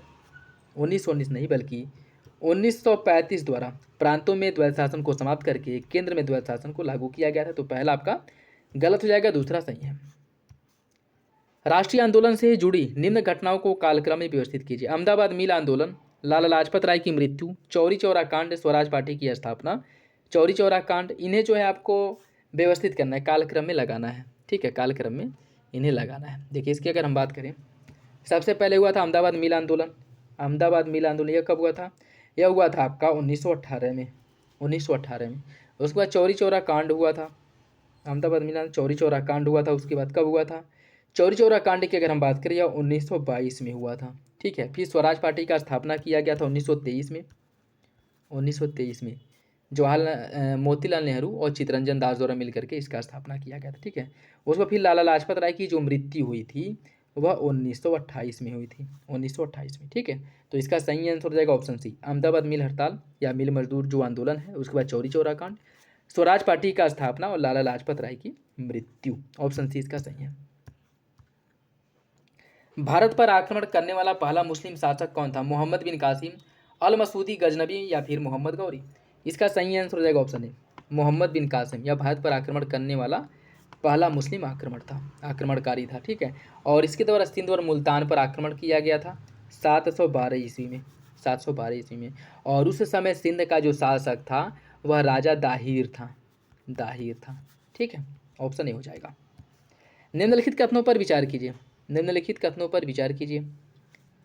1175 ईस्वी में मोहम्मद गौरी ने पहला आक्रमण मुल्तान पर किया और वह गोमल दर्रे के रास्ते भारत आया था। 1178 ईस्वी में गौरी ने गुजरात पर चढ़ाई की, किंतु भीम तृतीय मूलराज तृतीय ने अपनी विधवा मां नायिका देवी के नेतृत्व में उसे पराजित कर दिया और भारत में गौरी की यह पहली पराजय थी। 1186 में गौरी ने लाहौर पर सैन्य अभियान कर गजनबी शासक खुसरो मलिक को बंदी बना लिया और संपूर्ण पंजाब पर अधिकार कर लिया। अब गौरी के राज्य की सीमाएं दिल्ली और अजमेर के शासक पृथ्वीराज तृतीय के राज्य की सीमाओं से मिलने लगी थी। कौन सा विकल्प इसमें से सही है यह आपको बताना है। देखिए, इसका जो सही आंसर है वो हो जाएगा ऑप्शन बी। पहला और तीसरा तो सही है, दूसरा गलत है। दूसरे में क्या कह रहा है कि 1178 में गौरी ने गुजरात पर चढ़ाई की, किंतु भीम तृतीय ने उसे पराजित किया अपनी विधवा माँ के साथ मिल करके। ये जो है आपका गलत हो जाएगा। ठीक है, 1178 ईस्वी में मोहम्मद गौरी द्वारा गुजरात पर चढ़ाई की गई थी, ये बात सही है। भीम द्वितीय, जिनका मूल राज द्वितीय के नाम से भी इन्हें जाना जाता है, इन्होंने अपनी विधवा माँ नायिका देवी इन्होंने अपनी विधवा माँ नायिका देवी के नेतृत्व में उसे पराजित कर दिया और बाद में गौरी की यह पहली पराजय थी। ठीक है, और यह अगर हम बात करें तो यह भीम तृतीय नहीं थे। ठीक है, भीम द्वितीय थे। भीम द्वितीय थे। ठीक, भीम द्वितीय। तो यही आपका गलत है, बाकी दोनों विकल्प आपके सही हो जाएंगे, पहला और तीसरा। मुंडकर, मुंडकर किस कर को कहा जाता था? जकात, खम्स, जजिया या फिर युद्ध कर? इसका सही आंसर ऑप्शन सी, जजिया को कहा जाता था मुंडकर, ऑप्शन सी हो जाएगा। किस सल्तनत कालीन शासक ने ईरानी त्यौहार नवरोज प्रथा का प्रारंभ किया था? नवरोज त्यौहार को प्रारंभ करने का जो श्रेय जाता भारत में वह बलबन को जाता है, बलबन को। ठीक है, बलबन जो जिसके द्वारा एक दीवाने अर्ज से एक सैन्य विभाग का गठन किया गया था। आरजे मुमालिक इसका प्रधान होता था। ठीक है, और इसी के द्वारा सर्वप्रथम जो है बलबन द्वारा ही सर्वप्रथम ईरानी त्यौहार नवरोज प्रथा का प्रारंभ किया गया था। ठीक है, तो सही आंसर इसका हो जाएगा बी, सही आंसर बी हो जाएगा। ठीक है, निम्नलिखित में से किस सल्तनत काली सुल्तान द्वारा दीवाने अर्ज निम्नलिखित में से किस सल्तनत काली सुल्तान द्वारा दीवाने अर्ज या दीवाने आरिज नामक विभाग का गठन किया गया था? इसका गठन भी बलबन ने ही किया था, दीवाने अर्ज या दीवाने आरिज का। ठीक है, जो कि एक सैन्य विभाग था। ऑप्शन ए इसका सही हो जाएगा। दोस्तों वीडियो अगर अच्छा लगे तो लाइक जरूर कर दिया करें और अपने दोस्तों साथियों के साथ वीडियो शेयर करते हैं। और किसी भी क्वेश्चंस को लेकर के कोई डाउट हो कमेंट बॉक्स में कमेंट करके पूछ सकते हैं। दिल्ली सल्तनत काल में कौन सा पद वर्तमान के कैग अर्थात महालेखाकार की भांति था? अमीर बहर, मुस्तौफी ए मुमालिक, मुनसरिफ ए मुमालिक या फिर मुहतसिब? कौन सा विकल्प इसका सही होगा? इसका जो सही आंसर है वो हो जाएगा आपका ऑप्शन सी, मुनसरिफ ए मुमालिक, मुनसरिफ ए मुमालिक। आमिर बहर की अगर हम बात करें तो यह जल मार्गों का नियंत्रण करता था, या कह सकते हैं कि जल मार्ग का अधिकारी था। मुस्तौफी मुमालिक यह महालेखा परीक्षक के रूप में कार्य करता था। ठीक है, मतलब ऑडिट वगैरह का कार्य इसी के द्वारा किया जाता था। ठीक है, लेखा जोखा जो होता था। उसके साथ साथ मुनसरिफ है जो मुमालिक था, यह वर्तमान में महालेखा अर्थात अकाउंटेंट जनरल की तरह कार्य करता था। मुहतसिब यह लोगों के आचरण पर नजर रखने वाला अधिकारी था। ठीक है, इसका सही आंसर जो है अलाउद्दीन का प्रसिद्ध गुलाम मलिक काफूर किस राज्य पर आक्रमण के समय पकड़ा गया था? तेलंगाना, गुजरात, रणथंभौर या फिर कश्मीर? इसका सही answer option B, Gujarat, Gujarat. देखिए अलाउद्दीन प्रथम का जो सैन्य अभियान 1298 में गुजरात में किया गया था और यहाँ का जो शासक है बघेल राजपूत कर्ण सिंह था और इसी अभियान के समय कैम्बे से मलिक काफूर को पकड़ा गया था। ऑप्शन बी हो जाएगा। अलाउद्दीन खिलजी के काल में कौन सा विद्रोह हुआ था? आकत खां का विद्रोह, नवीन मुसलमानों का, मंगू खान का विद्रोह या फिर उपरोक्त में से सभी? इसका सही आंसर हो जाएगा ऑप्शन डी। अलाउद्दीन खिलजी के समय सभी विद्रोह देखने को मिले थे। ठीक है, ऑप्शन डी हो जाएगा। सल्तनत काल में शशगनी क्या था? यह एक सिक्का था, एक पद, गुप्तचरों को दी जाने वाली उपाधि या फिर एक कर? शशगनी की अगर हम बात करें तो यह जो है एक प्रकार का क्या था? सिक्का था। ठीक है, एक सिक्का था और फिरोज शाह तुगलक के द्वारा शशगनी नामक सिक्का चलाया गया था। फिरोज शाह तुगलक ने यह शशगनी नामक सिक्का चलाया था। ठीक है, मध्यकालीन भारत के इतिहास में गज ए सिकंदरी का प्रयोग किसके मापन के लिए किया जाता था? कृषि भूमि, स्थापत्य प्रतिष्ठान, रक्षा उत्पाद या फिर स्थानीय कपड़ा बाजार के उत्पाद? कौन सा विकल्प इसका सही होगा? देखिए इसका जो सही आंसर है वो हो जाएगा आपका ऑप्शन ए, कृषि विभाग। देखिए सिकंदर लोदी 1489 से 1517 ईस्वी तक इसने शासन किया और यह लोदी वंश का सबसे जो महत्वपूर्ण या कह सकते हैं कि प्रसिद्ध शासक था। इसी के द्वारा गज ए सिकंदरी नामक माप के एक नए पैमाने की शुरुआत की गई जो मुगल काल काल तक यह जारी रही थी। ठीक है, मुगल काल तक। ऑप्शन ए हो जाएगा इसका। विजयनगर साम्राज्य से संबंधित निम्नलिखित कथनों में से कौन सा कथन सही नहीं है? विजयनगर साम्राज्य के बारे में कौन सा नहीं है बताना है। उबली ग्राम में विशेष सेवाओं के बदले दी जाने वाली लगानमुक्त भूमि की भूधारण पद्धति थी। विजयनगर का सैन्य विभाग कदाचार कहलाता था। उत्तर भारत से दक्षिण भारत में बसे लोगों को बड़वा कहा जाता था। मनुष्यों के क्रय विक्रय को करड़िक कहा जाता था। कौन सा विकल्प इसमें से गलत है? देखिए इसका जो सही आंसर वो हो जाएगा ऑप्शन डी। विजयनगर साम्राज्य में मनुष्यों के क्रय विक्रय को वेशवेग या वेशवाग ये दोनों देखने को मिलेगा आपको। ठीक है, तो कंफ्यूज नहीं होना है। कहीं कहीं वेश वेग देखने को मिलेगा, कहीं कहीं वेश वाग देखने को मिलेगा। ठीक है, वेश वाग, तो ये दोनों एक ही है। मनुष्यों का जो क्रय विक्रय होता था विजयनगर साम्राज्य में, उसको वेश वेग कहा जाता था। ठीक है, बाकी उबली जो था या ग्राम में विशेष सेवाओं के बदले दी जाने वाली लगान मुक्त जो भूमि थी उसको उबली कहा जाता था। और सैन्य सेवा विजयनगर का जो सैन्य विभाग था इसे कदाचार कहा जाता था, कदाचार। ठीक, और उत्तर भारत से दक्षिण भारत में बसे लोगों को बड़वा कहा जाता था। ठीक है, इसका सही आंसर हो जाएगा डी। किस विजय के उपलक्ष्य में राणा कुंभा ने चित्तौड़ कीर्ति या चित्तौड़ स्तंभ का निर्माण करवाया था? मालवा, उड़ीसा, गुजरात या फिर तेलंगाना? इसका सही आंसर ऑप्शन है मालवा विजय के उपलक्ष्य में। ठीक है, मालवा विजय के उपलक्ष्य में इन्होंने मालवा विजय की स्मृति में राणा कुंभा ने चित्तौड़ में 1448 ईस्वी में कीर्ति स्तंभ या फिर विजय स्तंभ का निर्माण कराया था। कब कराया था? 1448 ईस्वी में, याद रखिएगा, ऑप्शन ए हो जाएगा। प्रसिद्ध विद्वान तेनालीराम किसके दरबारी थे? प्रसिद्ध विद्वान तेनालीराम किसके दरबार में रहते थे? यह जो है तेनालीराम की अगर हम बात करें तो यह कृष्णदेव राय के दरबार में रहते थे। ठीक है, कृष्णदेव राय के दरबार में रहते थे। ऑप्शन बी इसका सही हो जाएगा। जो कृष्णदेव राय के 8 जो मुख्य दिग्गज जो कवि थे उसमें यह शामिल थे। निम्नलिखित में से किसने वैष्णव मत का प्रचार करने के लिए नाटकों अर्थात अंकिया नाट और कीर्तन भक्ति गीत का प्रयोग किया? शंकरदेव, जगन्नाथ दास, चैतन्य या फिर चंडीदास? इसका सही आंसर हो जाएगा ऑप्शन ए शंकरदेव ने। शंकरदेव जो मुख्य रूप से असम में इन्होंने वैष्णव मत का या वैष्णव धर्म का प्रचार प्रसार किया और इन्होंने नाटक को अंकिया नाट कहा जाता है, कीर्तन को भक्ति गीत, इसका प्रयोग करके इन्होंने जो वैष्णव धर्म है इसका प्रचार प्रसार किया था। ठीक है, तो ऑप्शन ए इसका सही हो जाएगा। निम्न में से कौन से संत शुद्धाद्वैतवाद मत को मानने वाले थे? शंकराचार्य, निम्बार्काचार्य, चैतन्य या फिर वल्लभाचार्य? इसका सही आंसर क्या होगा? इसका जो सही आंसर है वो हो जाएगा ऑप्शन डी वल्लभाचार्य।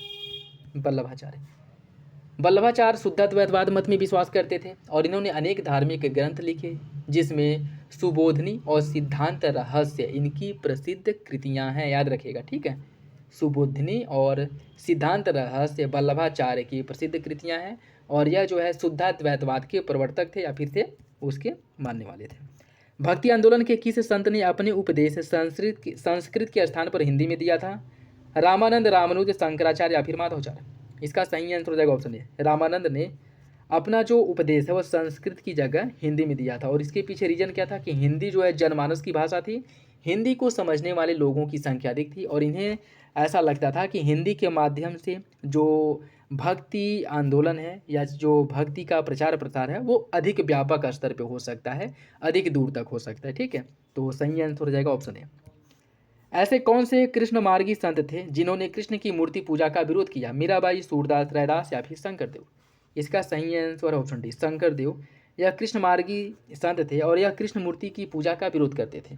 ठीक है, यह असम के सबसे बड़े समाज सुधारक थे और इन्हें जो है असम का चैतन्य कहा जाता है। इनके द्वारा एक सरल संप्रदाय की स्थापना की गई थी।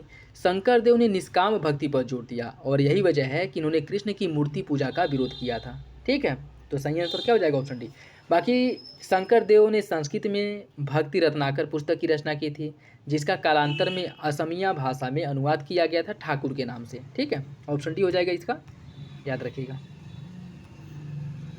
निम्नलिखित में से किस भक्ति संत के गीत गुरु ग्रंथ साहिब में संकलित है? रैदास, नामदेव, दादू दयाल या फिर ए और बी? इसका सही आंसर क्या होगा? देखिए इसका जो सही आंसर है वो हो जाएगा आपको ऑप्शन डी रैदास और नामदेव। इन दोनों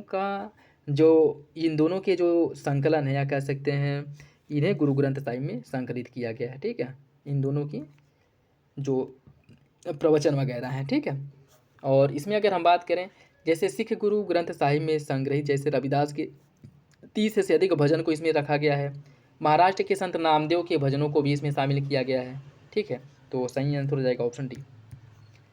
भारत में सूफियों के चिश्ती संप्रदाय के प्रायोजक और सबसे प्रमुख भक्ति ख्वाजा मोइनुद्दीन चिश्ती थे।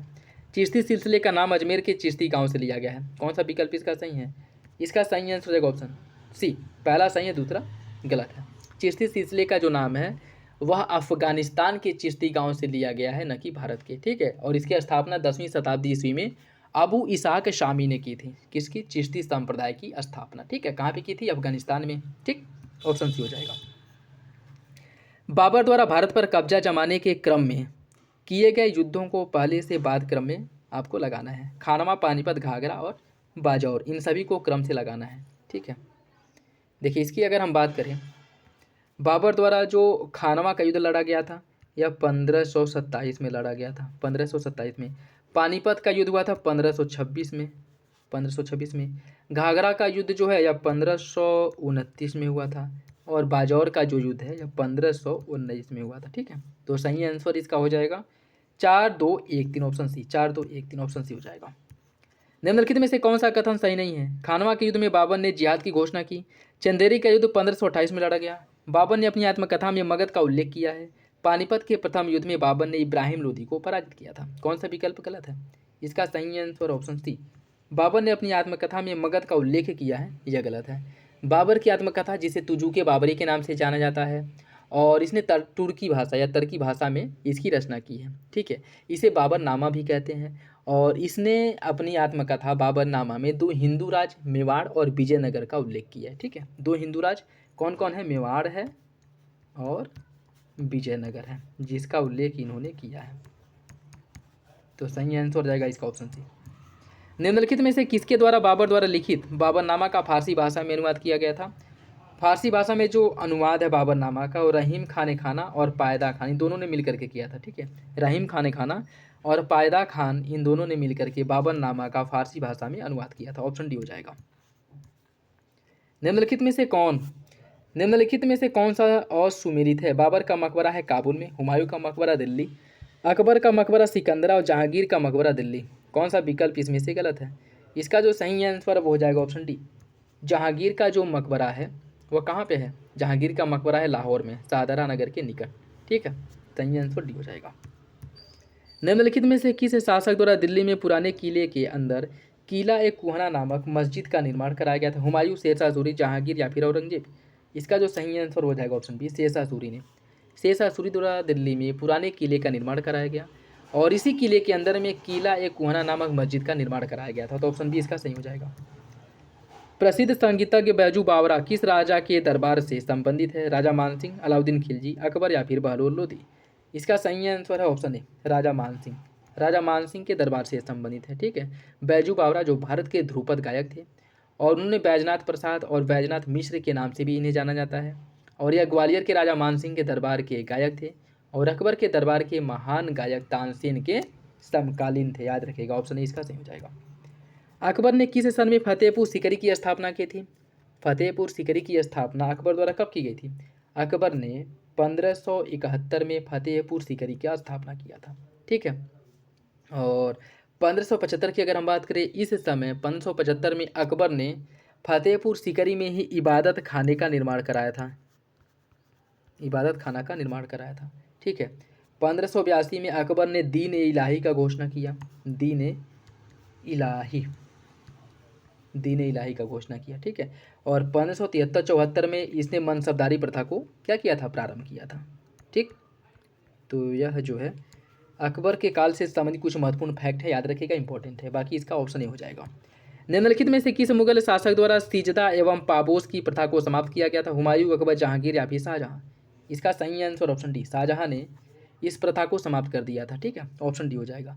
बाकी अगर इसके शुरू करने का पूछ ले कि किसके द्वारा शुरू किया गया था, तो बलबन ने इसकी शुरुआत की थी और शाहजहां ने इसको समाप्त कर दिया। ऑप्शन डी हो जाएगा। मुगल काल में मुजरियान कहा जाता था किसको? किसान को, शासक को, जमींदार को या फिर सैनिक को? मुजरियान की अगर हम बात करें, यह कहा जाता था किसानों को। ठीक है, मुगल काल में 3 प्रकार के किसानों का उल्लेख मिलता है। एक है मुजरियान, पाही कास्ट और खुदा कास्ट। ठीक है, तो इसका हो जाएगा आपका ऑप्शन है। निम्न में से किस मुगल सूबेदार ने गुरु गोविंद सिंह के पुत्रों को इस्लाम धर्म न स्वीकार करने पर दीवार में चुनवा दिया था? जमशेद खां, वजीर खां, मुल्ला शाह या फिर आदिल शाह? इसका सही आंसर क्या होगा? देखिए, इसका जो सही आंसर है वो हो जाएगा आपका ऑप्शन बी, वजीर खान ने, वजीर खान, ऑप्शन बी हो जाएगा। ठीक है, गुरु गोविंद सिंह के 2 पुत्र जोरावर सिंह और फतेह सिंह, इनके द्वारा इस्लाम धर्म स्वीकार न करने के बाद सूबेदार जो वजीर खान था, इसने इनको दीवार में चुनवा दिया था। ठीक है, और हाल ही में भारत सरकार द्वारा जो वीर बाल दिवस मनाने की बात की गई थी, इन्हीं के जो शहादत हुआ था, इनके जो शहादत था, इसको याद करने के लिए, या इसको वो कह सकते हैं कि शांति वो देने के लिए, याद करने के लिए लोग वो वीर बाल दिवस मनाने की बात की गई। तो आप लोग कमेंट बॉक्स में बताइएगा कि किस दिन वीर बाल दिवस मनाने की घोषणा की गई है। ठीक है, या किस दिन मनाया जाता है? ऑप्शन बी इसका सही हो जाएगा। निम्न में से कौन सा कथन सही नहीं है? अकबर के समय मुगल प्रधानमंत्री को वकील कहा जाता था। बैरम खान ने वजीर के पद पर रहते हुए स्वयं शाही निर्णय लेना शुरू कर दिया था। मीर बख्शी राजस्व विभाग का प्रमुख था। मीर ए ताती तोप खाने का प्रमुख था। कौन सा विकल्प इसमें से सही नहीं है? इसका सही आंसर ऑप्शन सी। मीर बख्शी राजस्व विभाग का प्रमुख था, यह गलत है। ठीक है, मीर बख्शी सैन्य विभाग का प्रमुख होता था, न कि राजस्व विभाग का। मुगल काल में निम्नलिखित में से किस संगीतकार को महाकवि रायदा या पंडित राज की उपाधि दी गई थी? किसे दी गई थी? यह दी गई थी जगन्नाथ को, पंडित जगन्नाथ को यह उपाधि दी गई थी। ठीक है, महाकवि या पंडित राज की उपाधि दी गई थी। और इनकी जो प्रसिद्ध रचनाएं हैं वो गंगाधर और गंगा लहरी हैं। ऑप्शन डी सही हो जाएगा। निम्न में से किसने वेदों को दिव्य ग्रंथ की संज्ञा दी थी? अकबर, औरंगजेब, दारा सिकोह या फिर बहादुर शाह जफर? इसका सही answer option C, Dara Shikoh ने वेदों को दिव्य ग्रंथ की क्या की दी थी? संज्ञा दी थी। निम्नलिखित कथनों पर विचार कीजिए। लोथल और सूरकोटद्दा अलग अलग किलों से नहीं बल्कि संपूर्ण क्षेत्र एक ही रक्षा प्राचीर से घिरा था। चनहुदड़ो एकमात्र ऐसा नगर है जो दुर्गीकृत नहीं था। कौन सा विकल्प इसका सही है? इसका सही आंसर जो है वो हो जाएगा ऑप्शन सी। दोनों विकल्प सही हैं, दोनों विकल्प इसका सही हो जाएगा। आजीवक नामक संप्रदाय की स्थापना किसने की थी? आजीवक नामक संप्रदाय की जो स्थापना है वो मक्खली घोषाल ने की थी। मक्खली घोषाल ने। ठीक है, ऑप्शन बी हो जाएगा। और इनका जो दर्शन है वह नियतिवादी या भाग्यवादी है। ठीक है, इनका मानना था कि सब भाग्य, सब नियत पे जो है भरोसे, नियत के भरोसे है, भाग्य के भरोसे है, और इंसान का इसमें कोई बस नहीं चलता है। इंसान कितना हाथ पैर मार ले, जो भाग्य में लिखा होगा, जो नियति में होगा वही होगा। यह जो है इसको स्वीकार करता था। ठीक है, ऑप्शन बी हो जाएगा। इनमें से किस संस्थान का संबंध गौतम बुद्ध के द्वितीय धर्म चक्र प्रवर्तन से है? इसका जो सही आंसर है क्या होगा? देखिए, इसकी अगर हम बात करें, इसका जो सही आंसर है वो हो जाएगा आपका ऑप्शन बी, रत्नागिरी। ठीक है, रत्नागिरी। गौतम बुद्ध के संबंध की अगर हम बात करें तो इनका संबंध जो है रत्नागिरी से है। ठीक है, रत्नागिरी से है। बुद्ध इनके द्वारा ऋषि पतन्नम के जो मृगदाव सारनाथ में 5 ब्राह्मणों को पहला धर्म उपदेश दिया गया था। ठीक है, जिसको धर्मचक्र प्रवर्तन के नाम से जाना जाता है। ठीक, और ऐसी मानता है कि बुद्ध जो है वो महायान का उपदेश धर्म ग्रंथ जो है पर्वत रत्नागिरी पर इन्होंने दिया था, और इसे द्वितीय धर्मचक्र प्रवर्तन कहा जाता है। ठीक है, तो सही आंसर भी हो जाएगा। बिंबिसार ने अपने किस वैद्य को अवंती के राजा चंड प्रघोत के इलाज के लिए भेजा था? इसका सही आंसर हो जाएगा ऑप्शन है जीवक को। जीवक को ऐसा पढ़ने को मतलब मिलता है, किताबों में ऐसा मिलता है कि बिंबिसार चंड प्रघोत जो है इसको पीलिया हो गया था, जिसको दूर करने के लिए इसने अपने वैद्य जीवक को इनके दरबार में भेजा था। ठीक है, निम्नलिखित में से मौर्य काल में कौन शिक्षा का प्रमुख केंद्र माना जाता था? केंद्र नहीं माना जाता था। नालंदा, वाराणसी, तक्षशिला, उज्जैन।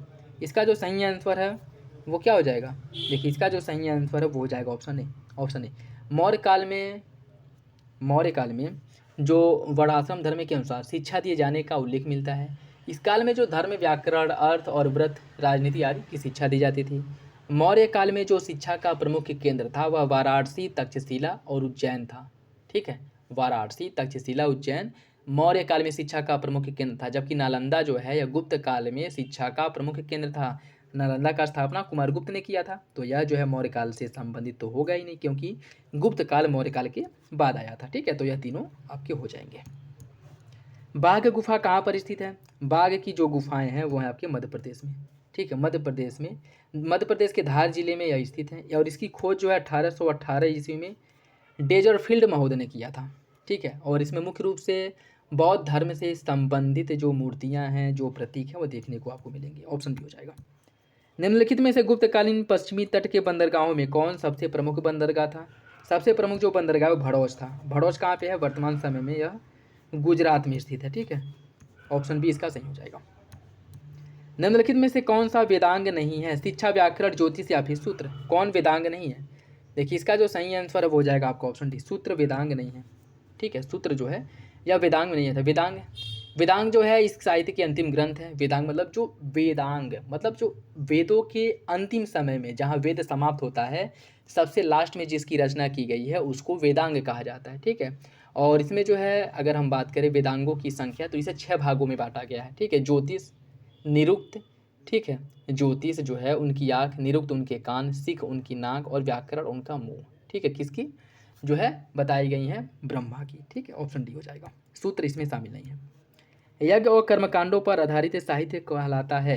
यज्ञ और कर्मकांडों पर आधारित जो साहित्य है उसे क्या कहते हैं? उसे कहा जाता है ब्राह्मण ग्रंथ। उसे ब्राह्मण ग्रंथ कहा जाता है। ठीक है, ब्राह्मण ग्रंथ जो हिंदू धर्म के पवित्रता और सर्वोच्च धर्म ग्रंथों में से एक है। और शतपथ ब्राह्मण इसकी जो व्याख्या वाले जो मुख्य रूप से शतपथ ब्राह्मण जो शुक्ल यजुर्वेद और ब्राह्मण यजुर्वेद वगैरह में इसकी रचना की गई है, ठीक है। और इसी को जो है कर्मकांडे आधारी माना जाता है। ब्रिटिश सरकार के किस अधिनियम ने सबसे पहली बार भारत में शिक्षा के लिए 1 लाख रुपए देने की बात की थी? इसका सही आंसर ऑप्शन बी चार्टर अधिनियम या चार्टर एक्ट 1813 में सबसे पहले कहा गया था कि शिक्षा पर खर्च करने के लिए प्रतिवर्ष 1 लाख रुपए खर्च किया जाएगा शिक्षा के विकास के लिए, ठीक है। पानीपत के युद्ध में निम्नलिखित में से किसने बाबर के तोपची के रूप में कार्य किया था?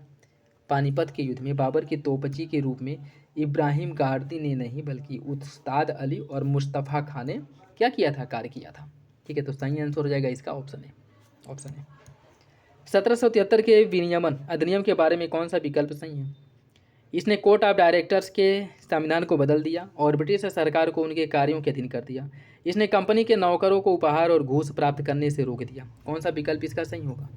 देखिए इसका जो सही आंसर है वो हो जाएगा आपका ऑप्शन सी। दोनों विकल्प सही हैं, दोनों विकल्प सही हो जाएगा। तीसरे एंग्लो मैसूर युद्ध के बारे में कौन सा विकल्प सही है? यह एक तरफ टिप्पू सुल्तान मराठों और निजाम के बीच और दूसरी तरफ अंग्रेजों के बीच लड़ा गया। टिप्पू द्वारा त्रावणकोर पर हमला युद्ध का तत्कालिक कारण बना। मंगलौर की संधि पर हस्ताक्षर के साथ युद्ध समाप्त हो गया। कौन सा विकल्प इसमें से गलत है? देखिए इसका जो सही आंसर है वो हो जाएगा आपका ऑप्शन सी, पहला और तीसरा।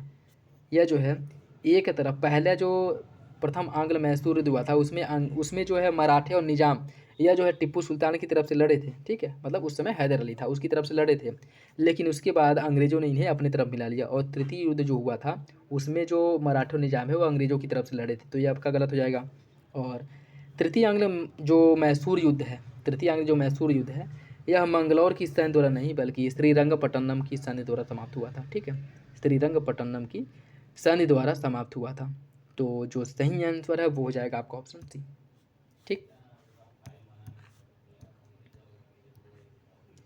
तगाई ऋण के बारे में कौन सा विकल्प सही है? यह मुगल राजा द्वारा कारीगरों को दिए गए कम ब्याज वाले ऋण थे या किसानों को मराठों द्वारा दिए गए कम ब्याज वाले ऋण थे? ऋण का उद्देश्य कृषकों को धन उधारता से बचाना था। कौन सा विकल्प इसमें से सही है? इसका सही आंसर हो जाएगा ऑप्शन बी, दूसरा और तीसरा सही है, ठीक है। दूसरा और तीसरा सही हो जाएगा। निम्नलिखित में से किसे पुर्तगालियों द्वारा भारत लाया गया था? कपास, केला, तंबाकू, मिट्टी की प्रकृति के आधार पर भू राजस्व का आकलन या फिर अनानास और काजू? इसका सही आंसर क्या होगा? इसका जो सही आंसर है वो हो जाएगा आपका ऑप्शन डी, 2 और 4 अर्थात तंबाकू, अनानास और काजू, यही सब जो है लाया गया था। किसके द्वारा लाया गया था? पुर्तगालियों द्वारा, ठीक है। तो पुर्तगालियों की बात करें तो सबसे पहले वास्को डी गामा ये आया था 17 मई 1498 को। और इसके द्वारा आलू, मक्का, अनानास, टमाटर, शकरकंद, भिंडी, तंबाकू, मिर्च, पपीता, चीकू, लीची, नारंगी, बादाम, मूंगफली, काले मिर्च, काजू यह पुर्तगालियों द्वारा भारत लाया गया था, ठीक है। पुर्तगालियों द्वारा भारत लाया गया था मूंगफली। बाकी काली मिर्च की बात करें तो ये भारत का जो कहाँ पे त्रावणकोर वाला जो क्षेत्र है, केरल के कालीकट वाला, यहाँ पे मुख्य रूप से इसका उत्पादन होता था, ठीक है। एलोरा के गुहा मंदिर का संबंध किस धर्म से है? एलोरा के गुहा मंदिर का जो संबंध है किस धर्म से है? हिंदू, बौद्ध, जैन या उपरोक्त में से सभी? देखिए इसकी अगर हम बात करें इसका सही आंसर हो जाएगा ऑप्शन डी, सभी धर्मों से संबंधित इसमें मंदिरों का निर्माण किया गया है। किस मध्यकालीन भारतीय शासकों ने पट्टा एवं कबूलियत की शुरुआत की थी? पट्टा एवं कबूलियत की जो शुरुआत है यह की गई थी आपके शेरशाह सूरी द्वारा, ठीक है, शेरशाह सूरी द्वारा।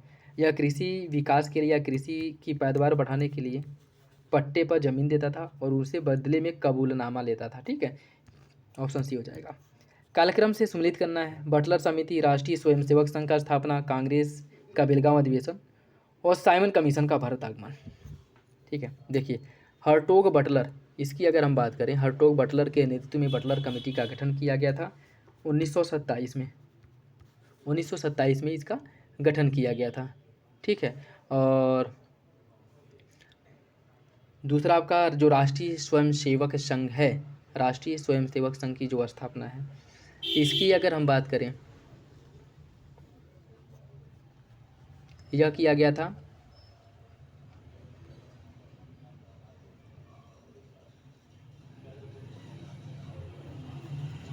कांग्रेस का जो बेलगाम अधिवेशन हुआ था जिसके अध्यक्षता यह महात्मा गांधी ने की थी 1924 में हुआ था, ठीक। 1924 भारत में साइमन कमीशन का जो आगमन हुआ था यह 1927 में हुआ था। 1927 में साइमन कमीशन का आगमन हुआ था। ठीक है, इसका जो सही आंसर है वो हो जाएगा आपका ऑप्शन ए 3214, 3214। ठीक है, 3214। देखिए राष्ट्रीय स्वयंसेवक संघ का जो डेट है वो क्लियर नहीं है, तो इसको मैं कमेंट बॉक्स में पिन कर दूंगा। ठीक है, बाकी इसका ऑप्शन नहीं हो जाएगा।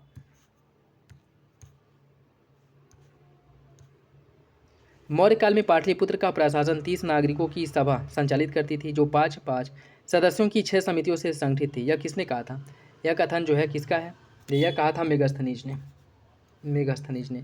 तो ऑप्शन बी इसका सही हो जाएगा, ऑप्शन बी इसका सही हो जाएगा। अशोक ने अपने धम्म यात्रा के अंतर्गत बोधगया की यात्रा अपने राज्य अभिषेक के किस वर्ष में की थी? इसने जो यात्रा की थी वह अपने राज्य अभिषेक के 10वें वर्ष बोधगया की यात्रा की थी। ठीक है, और यह जो है धम्म में एक ईश्वर की पूजा और बलिदान प्रदर्शन, यह मुख्य रूप से इसमें शामिल नहीं था। उसके साथ साथ 10वें वर्ष बोध गया था। और यह जो है बौद्ध धर्म के कुछ सिद्धांत जो जिसका प्रचार प्रसार करना इसका मुख्य उद्देश्य था। और इसने जो है कहा था कि अब भेरी घोष नहीं बल्कि धम्म घोष होगा, अर्थात युद्ध के बल पे किसी भी साम्राज्य किसी भी राज्य को नहीं जीता जाएगा। ऑप्शन इसका सही हो जाएगा। मुसलमानों के लिए पृथक राष्ट्र का विचार किसने दिया था? मुसलमानों के लिए पृथक राष्ट्र का विचार मोहम्मद इकबाल ने दिया था। ठीक है, मोहम्मद इकबाल ने। और 1940 में लाहौर प्रस्ताव में इसे जीवंत बनाया गया था। ठीक, ऑप्शन सी हो जाएगा। मुगल काल के दौरान परवाना शब्द का उल्लेख जो मिलता है किसके लिए मिलता है? उच्च अधिकारियों द्वारा जारी किए गए आदेश, मनसबदार को दी गई जमीन, शाही परिवार के एक सदस्य का आदेश, या फिर उपरोक्त में से कोई नहीं। इसका जो सही आंसर है क्या होगा? इसका सही आंसर हो जाएगा ऑप्शन ए। यह उच्च अधिकारियों द्वारा जारी किए गए आदेश को परवाना कहा जाता था। ठीक है, ऑप्शन हो जाएगा। अंग्रेजों के सहायक गठबंधन प्रणाली के बारे में कौन सा विकल्प सही है? यह 1849 में लॉर्ड वेलेस्ली द्वारा तैयार किया गया था। इस गठबंधन में प्रवेश करने वाले सभी लोगों को ब्रिटिश सशस्त्र टुकड़ी को बनाए रखने के लिए संसाधन उपलब्ध कराना था, जो सहयोगी के क्षेत्र में तैनात था। सहयोगी अन्य शासकों के साथ समझौते में प्रवेश कर सकते थे या केवल अंग्रेजी की अनुमति से युद्ध में संलग्न हो सकते थे। अंग्रेजों के अनुमति से युद्ध में संलग्न हो सकते थे। सहायक संधि के बारे में कौन सा विकल्प इसमें से सही है यह बताना है। देखिए इसका सही आंसर हो जाएगा ऑप्शन बी। दूसरा और तीसरा सही है, पहला गलत है। 1849 वेलेस्ली ने सहायक संधि की शुरुआत की थी, यह गलत है। ठीक है, सहायक संधि की बात अगर हम बात करें तो वेलेस्ली द्वारा सहायक संधि की शुरुआत की गई थी, लेकिन 1849 में नहीं, यह जो है 1798 में। ठीक है, 1798 में इसकी शुरुआत की थी वेलेस्ली ने। रंपा विद्रोह 1922 से 24 के बारे में निम्नलिखित कथनों पर विचार कीजिए। नेतृत्व अलारी सीताराम राजू ने किया था और यह विद्रोह विशाखापत्तनम एजेंसी क्षेत्र में अंग्रेजों के खिलाफ था। कौन सा विकल्प इसका सही होगा? इसका जो सही आंसर है वो हो जाएगा आपका ऑप्शन सी। दोनों विकल्प सही हैं, दोनों विकल्प सही हो जाएगा। भारत के प्राचीन पंचमार्क जो आज सिक्के हैं निम्नलिखित में से किस धातु के बने होते थे? पंचमार्क सिक्के जो है यह मुख्य रूप से चांदी के बने होते थे। ऑप्शन सी हो जाएगा। बख्तियार खिलजी ने निम्नलिखित में से किसके शासनकाल में बंगाल का अभियान किया था? बख्तियार खिलजी द्वारा जो अभियान किया गया था बंगाल का, वह किया गया था लक्ष्मण सेन के समय में, लक्ष्मण सेन के समय में। ठीक है, ऑप्शन ए इसका सही हो जाएगा। कब? 1203 से लेकर के 1204 ईस्वी के आसपास। ठीक, सेन वंश का शासक लक्ष्मण सेन था उस समय वहाँ का शासक। ठीक है, मध्य एशिया के प्रसिद्ध रेशम मार्ग पर किसने अधिकार प्राप्त किया था? रेशम मार्ग पर कनिष्क का अधिकार था। ठीक है, ऑप्शन भी हो जाएगा। भारतीय इतिहास के विदेशी विवरणों के संदर्भ में निम्नलिखित में से कौन सा विकल्प गलत है? सांद्रोकोत्तस नामक, सैंड्रोकोटस है। ठीक है, सांद्रोकोत्तस नहीं, सैंड्रोकोटस नामक चंद्रगुप्त मौर्य के लिए प्रयुक्त किया गया था। मेगास्थनीज अशोक के दरबार में दूत बनकर आया था। वेनसांग हर्ष के शासनकाल में भारत आया था और फायान और वेनसांग बौद्ध धर्म का अध्ययन करने भारत आए थे। इसमें से कौन सा विकल्प गलत है यह बताना है। देखिए इसकी अगर हम बात करें, इसका सही आंसर हो जाएगा ऑप्शन बी। मेगास्थनीज अशोक के दरबार में दूत बनकर के आया था, यह गलत है। ठीक है, मेगास्थनीज की अगर हम बात करें तो यह यूनानी राजदूत था जो चंद्रगुप्त मौर्य के समय में भारत आया था। ठीक है, और यह जो है सेल्यूकस निकेटर का राजदूत था। ठीक, सेल्यूकस निकेटर का राजदूत था और यह चंद्रगुप्त मौर्य के समय में आया था, तो बी गलत हो जाएगा। संगम साहित्य के संदर्भ में कौन सा विकल्प सही है यह बताइए। यह प्राचीन तमिल ग्रंथ है। इस साहित्य में मुक्तकों और प्रबंध काव्यों की रचना मिलती है। इसका सही आंसर क्या होगा? इसका जो सही आंसर है वो हो जाएगा आपका ऑप्शन सी। दोनों विकल्प सही हैं, दोनों विकल्प इसका सही हो जाएगा। वैदिक संस्कृति के संदर्भ में निम्नलिखित कथनों पर विचार कीजिए।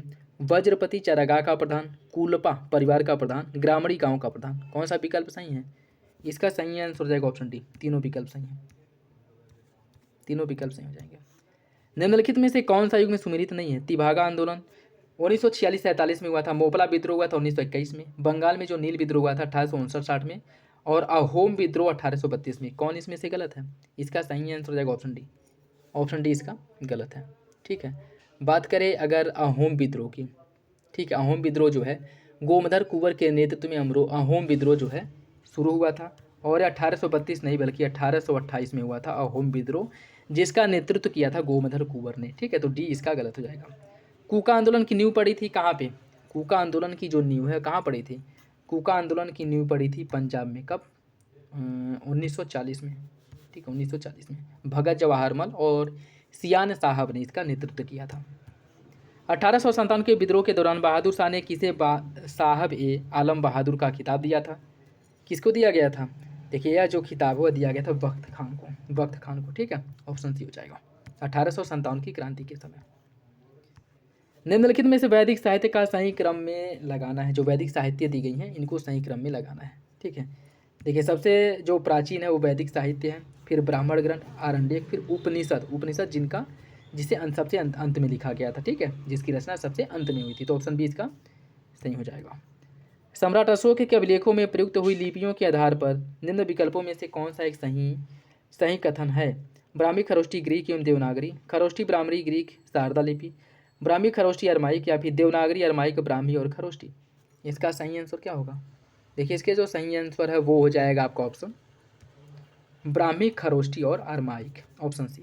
ठीक, अशोक ने अपने किस लघु शिलालेख में अपना नाम अशोक अंकित किया है? मास्की, निट्टूर, उदयगोलम या फिर जूनागढ़। इसका सही आंसर ऑप्शन ए मास्की, जो इसका लघु शिलालेख है इसमें अशोक ने अपने नाम का उल्लेख किया है अशोक के रूप में। ठीक है, तो सही आंसर हो जाएगा ऑप्शन ए। निम्नलिखित कथनों पर विचार कीजिए। ब्रह्म समाज की स्थापना 1828 में हुआ। आत्मीय सभा के संस्थापक राजा राम मोहन राय थे। कौन सा विकल्प इसका सही होगा? इसका सही आंसर ऑप्शन सी, दोनों विकल्प सही हो जाएगा। निम्नलिखित में से कौन भारतीय दर्शन की अपेक्षा पाश्चात्य दर्शन से अधिक प्रभावित था? स्वामी विवेकानंद, राजा राम मोहन राय, दयानंद सरस्वती, या फिर इनमें से कोई नहीं। इसका जो सही आंसर है वो हो जाएगा ऑप्शन बी, राजा राम मोहन राय। यह भारतीय दर्शन की अपेक्षा पाश्चात्य दर्शन से ज़्यादा प्रभावित थे। मार्ले मिंटो सुधार के बारे में देखिए। यह अधिनियम 1909 में आया।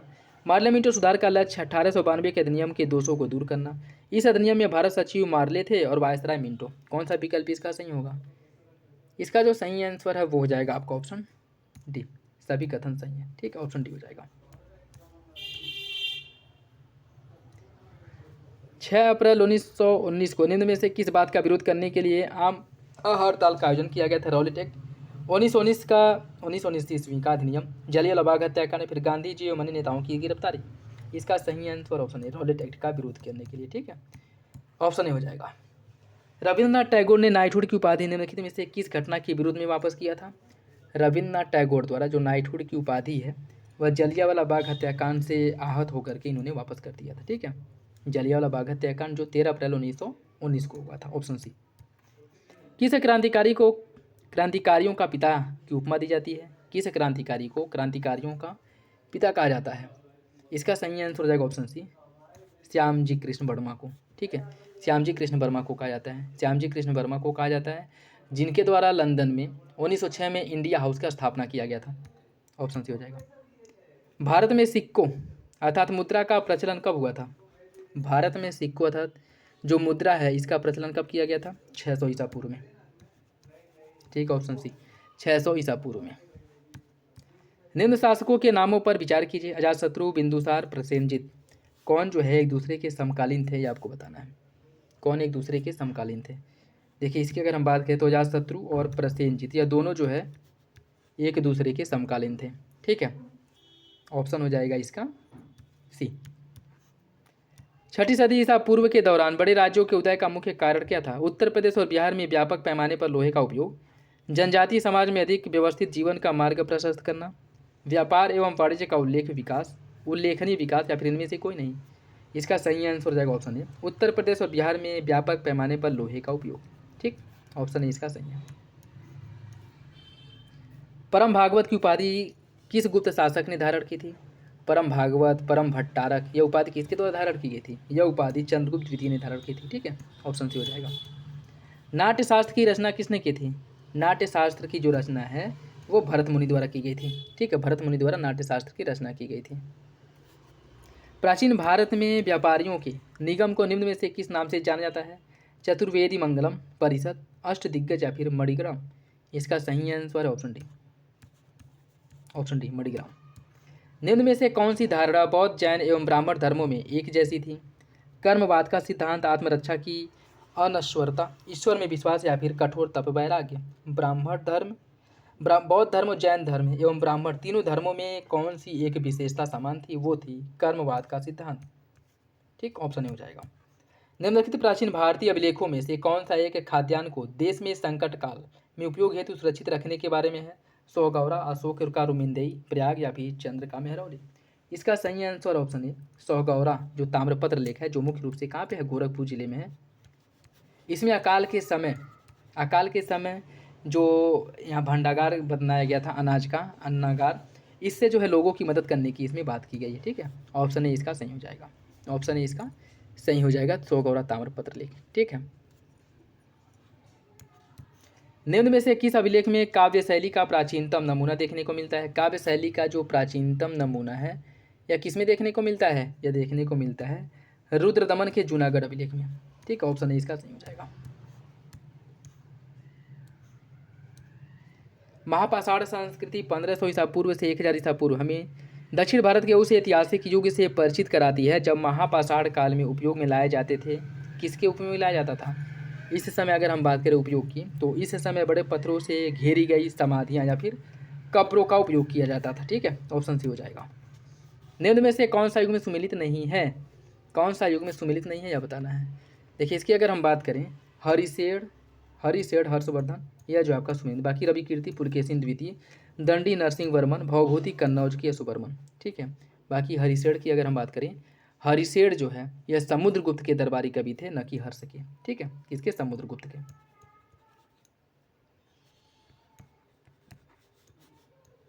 ठीक, तो डी इसका गलत हो जाएगा। ताम्रपाषाण काल के लोग मृतकों को किस दिशा में दफनाते थे? ताम्रपाषाण के लोग मृतकों को, इनकी जो दफनाने की पद्धति थी वह उत्तर से दक्षिण दिशा में थी। ऑप्शन ए हो जाएगा। तक्षशिला जो कि एक प्राचीन भारतीय नगर था, किसके बीच स्थित है?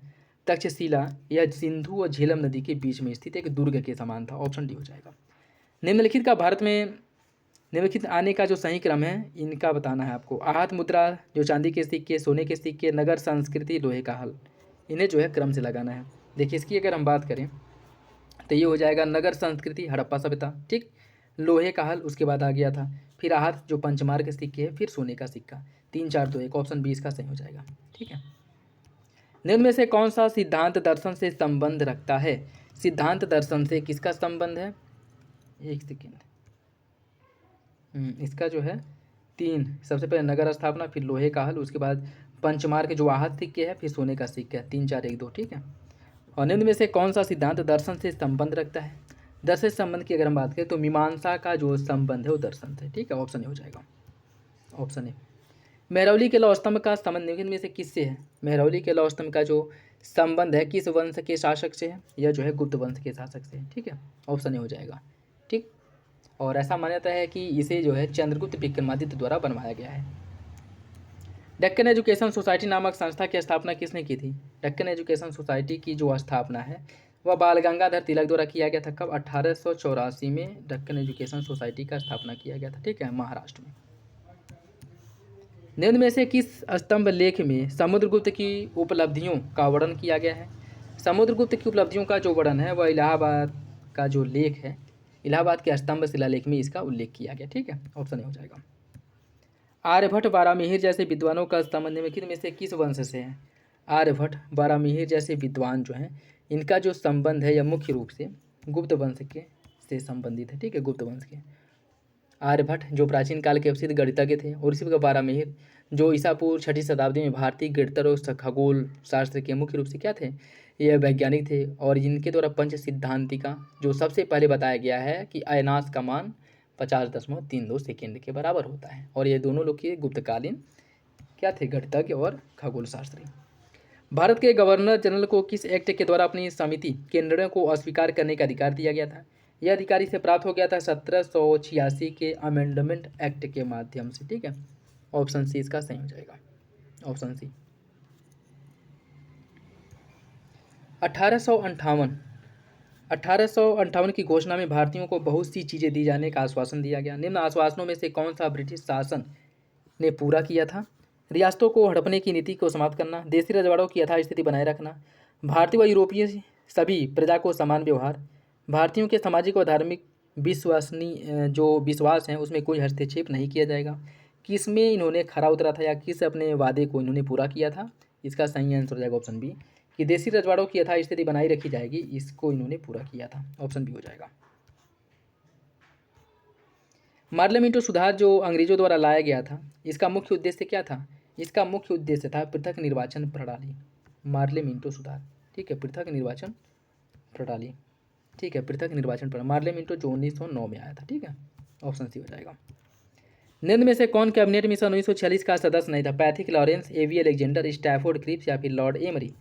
लॉर्ड एमरी इसके सदस्य नहीं थे, ठीक है, लॉर्ड एमरी सदस्य नहीं थे। तो सही आंसर इसका हो जाएगा ऑप्शन डी।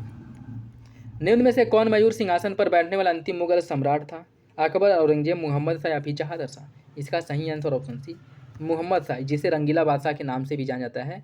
इसी के समय नादिर शाह ने आक्रमण किया था 1739 ईस्वी में और मयूर सिंहासन और तख्ते ताउस लूट करके ले गया था, ठीक है, तो ऑप्शन सी हो जाएगा।